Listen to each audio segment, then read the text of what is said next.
વલસાડનો નવો railway overbridge હાલ વાહન ચાલકો માટે મુશ્કેલીનું કારણ બન્યો છે।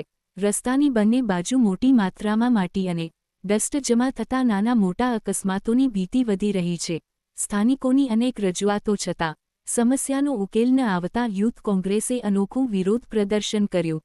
કાર્યકરો તગારા અને પાવડા લઈને રસ્તો સાફ કરવા પહોંચ્યા હતા અને એકત્ર કરેલો કચરો જવાબદાર અધિકારીઓની કચેરીએ ઠાલવવાની તૈયારીમાં હતા। જો કે પોલીસે સમયસર પહોંચી તમામ કાર્યકરોને ડિટેઇન કર્યા। હવે સ્થાનિકોની નજર તંત્ર કેટલા સમયમાં આ સમસ્યાનો કાયમી ઉકેલ લાવે છે તેના પર છે।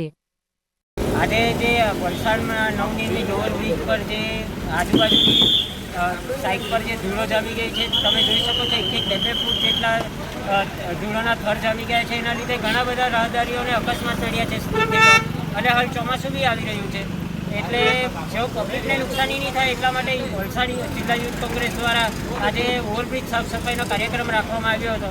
પણ તમે જે રીતે જોયું વલસાડ ભારતીય જનતા પાર્ટીની સરકારથી એ લોકોથી તો કામ થતું નથી, પણ જે કામ કરવા આવે તેને રોકવા માટે વલસાડ જિલ્લાના ભારતીય જનતા પાર્ટીના નેતાઓ પોલીસને અગાડી કરે છે અને અમને ડિટેન કરવામાં આવ્યા। અગાડી પણ ઘણા બધા પત્રકારો અને મારા દ્વારા સોશિયલ મીડિયાના માધ્યમથી અવાજ ઉઠાવવામાં આવ્યો હતો કે કરોડોના ખર્ચે જે આ સાફ સફાઈના રસ્તા સાફ સફાઈના મશીન લીધેલા છે તેનો ઉપયોગ વલસાડ નગરપાલિકા ક્યારે કરશે?